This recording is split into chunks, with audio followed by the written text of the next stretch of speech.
सादिक, तो चलो हम लोग पहले कॉस्ट शीट सीखने जा रहे हैं। तो इस कॉस्ट शीट में सबसे पहले कॉस्ट शीट का फॉर्मेट हम लोग देखेंगे। तो कॉस्ट शीट का फॉर्मेट में यहाँ कॉस्ट शीट लिखा, उसके बाद statement of cost analysis for the month of, जिस महीने का बना रहे हो उसको यहाँ लिख लोगे। फिर तुम्हारा जो फॉर्मेट है देखो, उसमें लिखा हुआ प्रोडक्शन कितना यूनिट्स हुआ, सेल्स कितना यूनिट्स हुआ। तो यहाँ पे हम लोग, ये इनर कॉलम है, इसमें इनर कैलकुलेट करें, फिर ये मेन कॉलम है, और उसके बाद पर यूनिट कॉस्ट हम लोग यहाँ कैलकुलेट करेंगे। ठीक है। तो सबसे पहले हम लोग इसमें निकालेंगे रॉ मटेरियल कंज्यूम्ड। तो रॉ मटेरियल कंज्यूम्ड क्या होता है कि जिस पीरियड, ये कॉस्ट शीट हम लोग किसी पीरियड का बनाते हैं, किसी महीने का या किसी साल का बनाएंगे हम लोग। ये 6 महीने, जब भी आपको क्वेश्चन में जो पीरियड बोलेगा उतना लेंगे, शुरुआत उस डेट और एंडिंग डेट लेंगे हम लोग जो बता दिया होगा पीरियड का।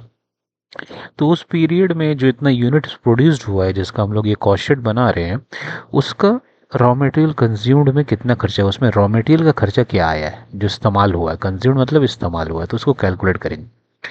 तो उसके लिए सबसे पहले हम लोग opening stock of raw materials लेंगे और उसमें ऐड करेंगे परचेस ऑफ रॉ मटेरियल्स। तो opening stock of raw materials क्या है कि उस डेट में, जिस मान लो हम लोग अप्रैल महीने का बना रहे हैं, तो 1 अप्रैल को रॉ मटेरियल्स का कुछ स्टॉक हमारे पास ओपनिंग है, यानी पहले से पिछले महीने से आ रहा है, बच गया था रॉ मटेरियल्स, वो है। तो उसका वैल्यू हम लोग यहाँ ले लेंगे। फिर उसके बाद ऐड करेंगे परचेज ऑफ रॉ मटेरियल्स, जो इस अप्रैल महीना में हम पूरा जो रॉ मटेरियल परचेज किया है उसको हम लोग यहाँ ऐड कर, वैल्यू लिख लेंगे, ऐड करेंगे।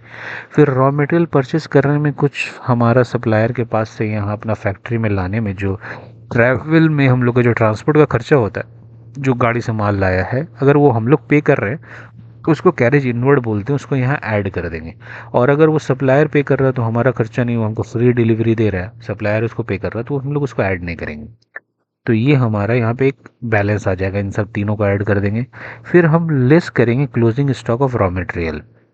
अप्रैल के 31 में तो कुछ रॉ मटेरियल होगा जो हम लोग यूज़ नहीं किए होंगे, प्रोडक्शन में बच गया होगा, तो उसको यहाँ लेस कर देंगे। जैसे पिछला महीना में बच गया था तो उसको यहाँ ओपनिंग में ले लिया था, इस पीरियड का वो ओपनिंग हो गया। अब इस महीना में जो बच गया है आखिर डेट में, वो क्लोजिंग हो जाएगा, अगले महीने का ओपनिंग हो जाएगा, तो उसको यहाँ लेस कर देंगे। फिर परचेज रिटर्न है, यानी जो हम लोग यहाँ परचेज का वैल्यू और पूरा महीने में जो परचेज किया अप्रैल में, उसमें से हो सकता है कुछ माल को हम लोग रिटर्न कर दिया हो अप्रैल महीना के अंदर, तो उसको यहाँ उसका वैल्यू हम लोग लेस कर देंगे इस परचेस में से जो रिटर्न कर दिया होगा।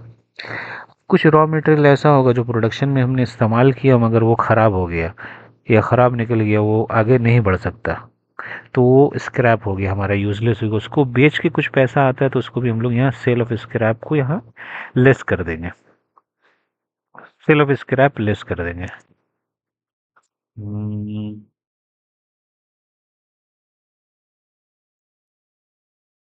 तो हमारा ये आ जाएगा रॉ मटेरियल्स का खर्चा। ठीक है। तो टोटल जो गुड्स प्रोड्यूस्ड हो रहा है उसमें रॉ मटेरियल का खर्चा आ गया। मान लो हम लोग 40,000 यूनिट्स प्रोडक्शन है और सेल्स 35,000 यूनिट्स है, तो 40,000 यूनिट्स में रॉ मटेरियल्स का जो खर्चा लगा वो यहाँ आ गया। अब इसी को हम पर यूनिट में कन्वर्ट कर देंगे, ये टोटल खर्चा है 40,000 यूनिट का, इसको डिवाइड कर देंगे 40,000 यूनिट से, पर यूनिट में रॉ मटेरियल जो कंज्यूम्ड हुआ उसका खर्चा आ जाएगा।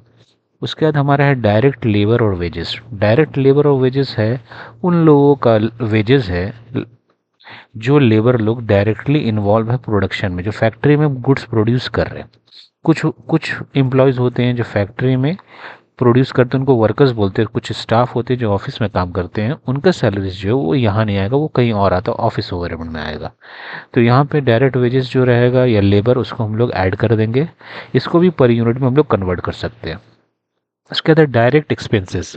डायरेक्ट एक्सपेंसेस कुछ खर्चा ऐसा है जो प्रोडक्ट से डायरेक्टली रिलेटेड है, जिसको डायरेक्ट एक्सपेंसेस बोलते हैं। ठीक है। वो जो प्रोडक्ट देख कर हम पहचान सकते हैं कि ये खर्चा, जो भी कोई प्रोडक्ट है जिससे आप देख कर पहचान पाएँ कि ये इसमें खर्चा होगा, तो वो डायरेक्ट एक्सपेंसेस होता है। Directly identifiable by the product, तो वो डायरेक्ट एक्सपेंसेस होता है। तो उसको हम लोग यहाँ लिख लेंगे। तो ये डायरेक्ट एक्सपेंसेस जब हम लोग सम्स वगैरह करेंगे तो हम लोग को आइडिया हो जाएगा क्या डायरेक्ट एक्सपेंसेस होता है, क्या इनडायरेक्ट एक्सपेंसेस होता है। तो ये तीन को हम लोग ऐड कर देंगे तो हमारा प्राइम कॉस्ट आ जाएगा। क्या मेन है? रॉ मटेरियल कंज्यूम्ड, अगर डायरेक्टली दिया हुआ है तो डायरेक्टली निकाल लिख देंगे, और अगर कुछ इसमें इन्फॉर्मेशन है तो उसको कैलकुलेट करेंगे। दूसरा खर्चा है डायरेक्ट लेबर एंड वेजेस, और तीसरा डायरेक्ट एक्सपेंसेस। ये तीन को हम लोग ऐड कर दिया तो हमारा पहला आ गया कॉस्ट प्राइम कॉस्ट। इसको भी हम लोग पर यूनिट में कन्वर्ट कर सकते हैं। अब हम लोग नेक्स्ट ऐड करेंगे फैक्ट्री ओवरहेड। फैक्ट्री ओवरहेड क्या है कि फैक्ट्री में जब प्रोड्यूस कर रहे हैं तो इन तीन खर्चों के अलावा और भी खर्चा लगा होगा, तो उसको हम लोग यहाँ इनडायरेक्ट एक्सपेंसेस बोलते हैं। वो डायरेक्टली रिलेटेड नहीं है प्रोडक्ट से, वो इनडायरेक्टली रिलेटेड है, तो उसको ओवरहेड बोलते हैं। वो यहाँ आता है। वो क्या है? फैक्ट्री रेंट है। रेंट होगा जिस जगह में प्रोड्यूस कर रहे हैं। पावर, वहाँ का इलेक्ट्रिसिटी जो होता है फैक्ट्री का, उसको पावर बोलते हैं। तो वो यहाँ आएगा, इलेक्ट्रिसिटी फैक्ट्री का जो हुआ। और ऑफिस का जो इलेक्ट्रिसिटी होगा वो ऑफिस ओवरहेड में जाएगा, वो फैक्ट्री ओवरहेड में नहीं आएगा।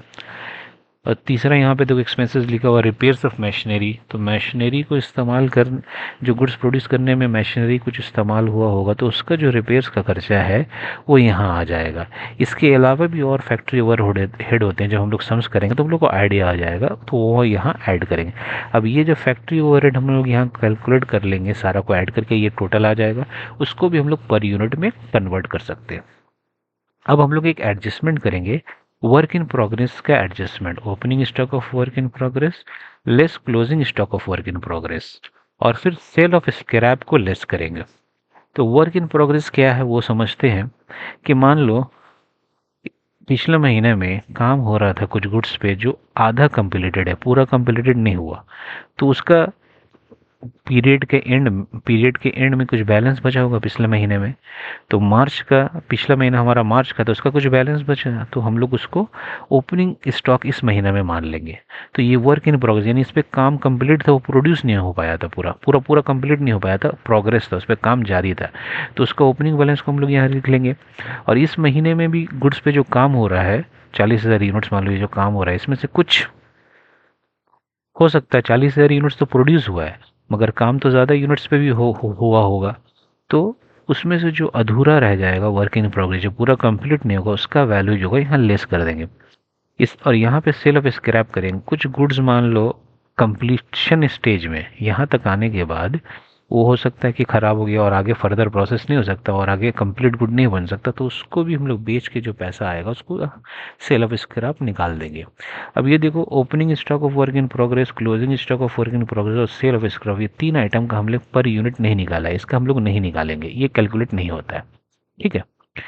तो अब जो टोटल को हम लोग ऐड कर देंगे, फैक्ट्री ओवरहेड और ये एडजस्टमेंट वर्क इन प्रोग्रेस को प्राइम कॉस्ट में हम लोग जोड़ देंगे, तो हमारा आ जाएगा वर्क्स कॉस्ट। इसको बोलते हैं वर्क्स कॉस्ट, यानी पूरा वर्क्स कॉस्ट भी बोलते हैं, और इसका दूसरा नाम है फैक्ट्री कॉस्ट। पूरा फैक्ट्री का खर्चा यहाँ आ गया। ठीक है।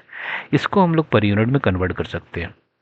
अब नेक्स्ट हमारा जो है ऑफिस, ये तो फैक्ट्री का खर्चा। अब ऑफिस भी होगा, जहाँ ऑफिस में कुछ एम्प्लॉयज़ होंगे, मैनेजर्स होंगे, बॉस आके बैठता होगा और वहाँ पे कुछ के सारा कैलकुलेशन वगैरह बहुत सारा काम होता होगा। तो उसका जो खर्चा है ना, उसको ऑफिस ओवरहेड बोलते हैं, उसको यहाँ लिखेंगे। ऑफिस में जितना एम्प्लॉयज़ है उसका सैलरीज को यहाँ लिखेंगे। फैक्ट्री में जितना एम्प्लॉयज़ था उसका सैलरी को हम लोग यहाँ लिखा, डायरेक्ट लेबर और वेजेस में। और ऑफिस के एम्प्लॉयज़ का सैलरी को हम लोग यहाँ लिखेंगे। उसके बाद ऑफिस का रेंट होगा, उसको यहाँ लिखेंगे। ऑफिस का इलेक्ट्रिसिटी होगा, जितना भी ऑफिस से रिलेटेड एक्सपेंसेस होगा, कंप्यूटर होगा, रिपेयर्स, वो सारा यहाँ पे लिखेंगे। जनरल एक्सपेंसेस में सारा आ गया। जब हम लोग सम्स करेंगे तो हम लोग को आइडिया हो जाएगा क्या क्या ऑफिस ओवरहेड होता है। अब इसको टोटल हम लोग बाहर ले लेंगे और इसको भी हम लोग पर यूनिट में कन्वर्ट कर सकते हैं। तो अब हमारा जो आ गया ये कॉस्ट ऑफ प्रोडक्शन आ गया, इसको हम लोग बोलेंगे टोटल को कॉस्ट ऑफ प्रोडक्शन। इसको भी पर यूनिट में कन्वर्ट कर सकते हैं। अब हम यहाँ पे हम लोग एडजस्टमेंट करेंगे फिनिश गुड्स का। देखो, जितना हमने गुड्स प्रोड्यूस किया ज़रूरी नहीं है कि उस महीने में पूरा सेल हो गया हो, कुछ बच जाता है तो वो बच जाता है, वो क्लोजिंग स्टॉक हो जाता है, और अगले महीने का वो ओपनिंग स्टॉक हो जाता है। तो opening stock of finish goods में हम लोग जो मार्च महीने में, पिछले महीने में जो बच गया होगा, सेल नहीं होगा, उसका वैल्यू यहाँ लिखेंगे। और इस महीने के एंड में, अप्रैल महीने के एंड में जो क्लोजिंग स्टॉक होगा, जो फिनिश हो गया मगर सेल नहीं हुआ है, तो उसका हम लोग वैल्यू यहाँ लेस कर देंगे। ठीक है। ये गलती से यहाँ आ गया, इसको रेड को इग्नोर करना, ये गलती से टाइपिंग मिस्टेक है।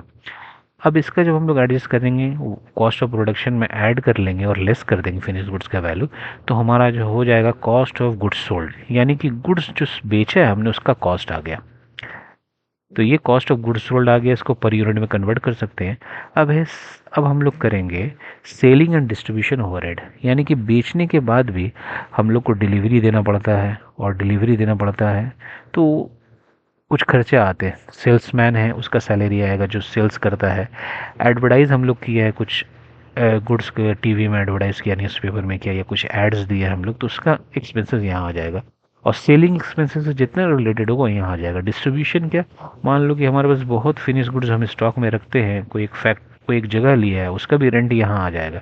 एक अलग गोडाउन हमने लिया है जहाँ पे फिनिश गुड्स स्टोर करके रखते हैं, फिर वहाँ से डिलीवरी होता है, हमारा अपना गाड़ी में या बाइक में डिलीवरी होता है, तो सारा खर्चा यहाँ आ जाएगा। तो अब इसको हम लोग ऐड कर देंगे, तो ये हमारा हो जाएगा कॉस्ट ऑफ सेल्स। जो सेल्स हुआ है गुड्स उसका कॉस्ट, ये इसको टोटल कॉस्ट बोल सकते हैं हम लोग, ठीक है। अब इसको पर यूनिट में भी हम लोग, ये जो सेलिंग एंड डिस्ट्रीब्यूशन ओवरहेड यहाँ हम लोग कैलकुलेट किया टोटल, इसको पर यूनिट में यहाँ कन्वर्ट कर सकते हैं। अब ये टोटल कॉस्ट आ गया, ये कॉस्ट ऑफ सेल्स बोल दें, इसको भी हम लोग पर यूनिट में कन्वर्ट कर सकते हैं। अब इसमें ऐड करेंगे प्रॉफिट, और उसके बाद ऐड करेंगे प्रॉफिट, तो जो हमारा वैल्यू आ जाएगा वो सेल्स आ जाएगा। इसको भी पर यूनिट में हम लोग कन्वर्ट कर सकते हैं। तो ये कॉस्ट शीट का फॉर्मेट है, इसको समझ लो अच्छा से और इसको याद कर लेना, और लिख के बिना देखे लिख के प्रैक्टिस भी कर लेना। ऐसे सम्स करोगे तो तुमको आ जाएगा, इसको याद कर लेना। इस चैप्टर में फॉर्मेट बहुत ज़रूरी होता है, फॉर्मेट तुमको याद होना चाहिए। ठीक है, चलो अब नेक्स्ट हम लोग सम सॉल्व करते हैं।